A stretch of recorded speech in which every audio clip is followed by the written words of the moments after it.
Welcome back to Crazy 650's channel. As you can see here, here's my distribution block for my fuel system. As you saw me in my last unboxing, I unboxed all my fuel parts.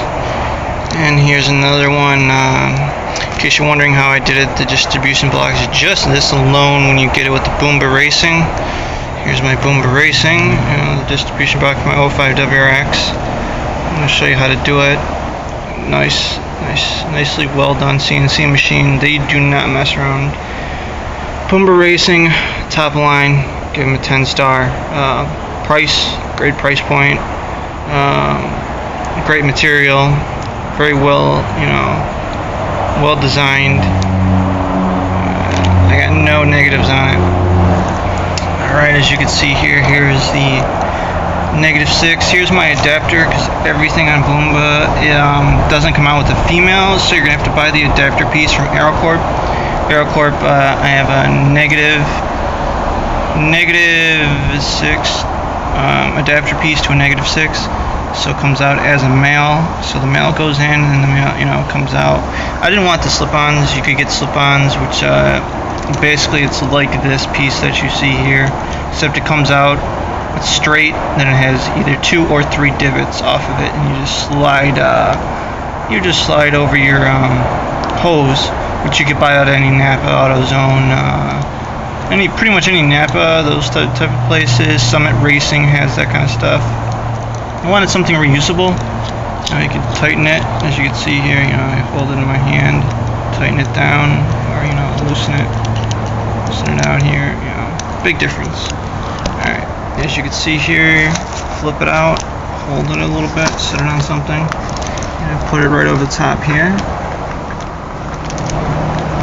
As you see, I had white Teflon tape. Everything I do is the white Teflon tape. Start tightening it down. And when you're doing this, the only thing you will notice is they almost touch. At a point they do touch, so you need to be careful. You have to tighten one then the other, then just tighten it right down at the last second, and it'll clear. If not, you might want to grind it. Depends on how picky you are. I was able to get it tight enough, which I don't feel is going to come loose at all. Maybe if it leaks, then I might tighten it a little more. But the way it's looking, I like it'll go on no problem. As you can see, tighten it right here. Nice and close. Go until it stops. There, bottomed out. Don't want to over tighten it. That's right with my finger, man. I can't go any tighter. Now, also, if you want to be really technical on tightening it, you can't use. The only sad thing about using these aeroquip parts is you really need to buy their tools. Otherwise, you're going to be using channel locks to tighten it down completely. They have a couple different sizes. You might want to call them and ask them which size works with which one. Definitely my only negative about using their parts. But they're the only people I know that do black anodized, and everybody seems to run the red and blue, and not a fan of it. Everybody's got it. I want to be different. I want to run a murdered out under the hood look.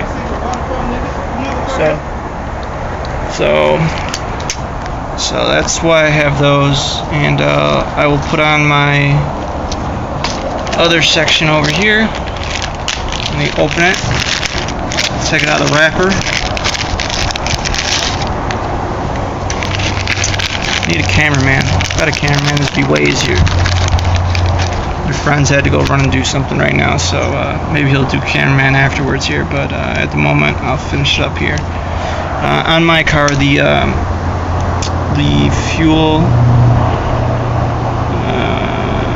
I might have to change that now I'm thinking about it. The fuel comes up and this one goes around, and this is going to go to the this particular side is going to go to the passenger side firewall, so that's why I'm going to run it like this, and then it's going to run under, down here, it's going to run underneath it, and around the back. This is just going to run over, make a nice little U, and connect on the driver's side. It'll be like this. It'll be coming down to here. So if you get what I mean here, so if you were to flip it around opposite ways instead of this, because this is the passenger side,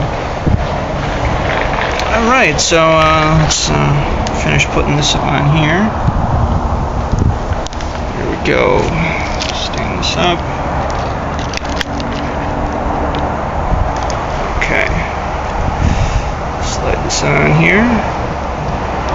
I mean, it just goes on there like butter. I mean, this goes on there nice and even. Start it a little bit. I don't want to cross thread anything because it's never your friend to cross thread things.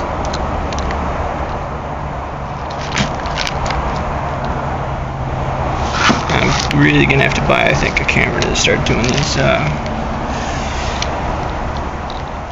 installs. I think it'll help a lot. See if I can get my old camera to work. That'll be better. At least it'll have a stand. We'll see.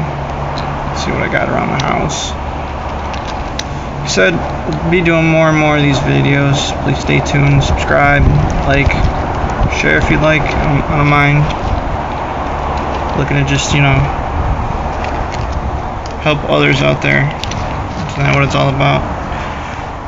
Keep your hobby alive. Another one here. That's why, like, all their stuff is individually wrapped.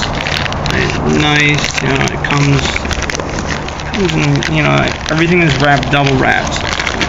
It ships you very well, nice. I mean, I just don't have anything to say really bad, like, except for, having to use their special tool unless you want to use channel locks, which, I mean, if that's the only negative, then you really don't have much to really complain about when installing your things. Go install this one. Loosen it up. Nice and tight. It's on there. I mean, it's pretty. I mean, that looks absolutely beautiful. I mean, I'll tighten it up a little bit. I'm not gonna leave it that loose. As you can see, it definitely nothing to complain about. I just didn't show you how to put the Teflon on, but I'm pretty sure you can realize how to do that. I mean, you don't need to take too much of this Teflon tape. This is like it's like 25, 50 cents. You get two of these. Advanced AutoZone, they got a bunch. Same thing goes for each and every one you do. Just Teflon tape it, put it on.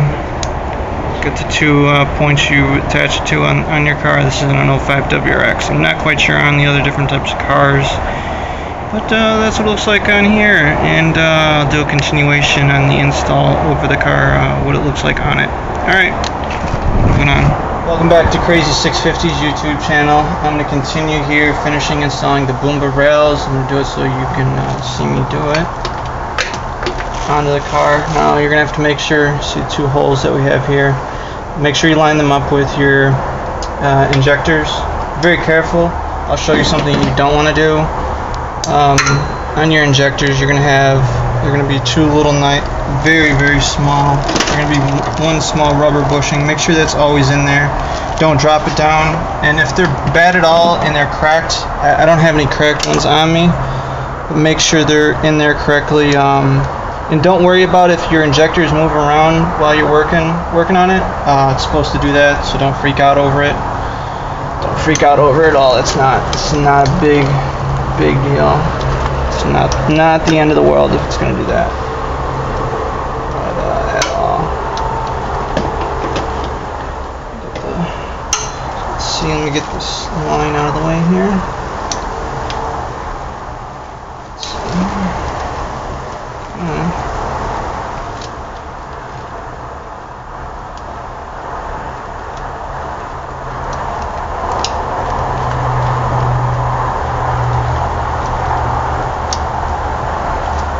I think we got it in there now.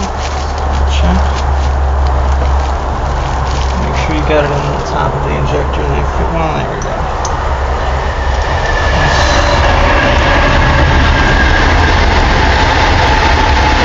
Set 1 screw in there at a time. Get it threaded in. Grab your other screw.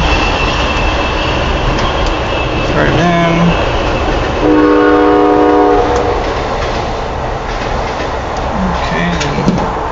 start tightening down. As soon as it stops right at the end and it's about tightened down,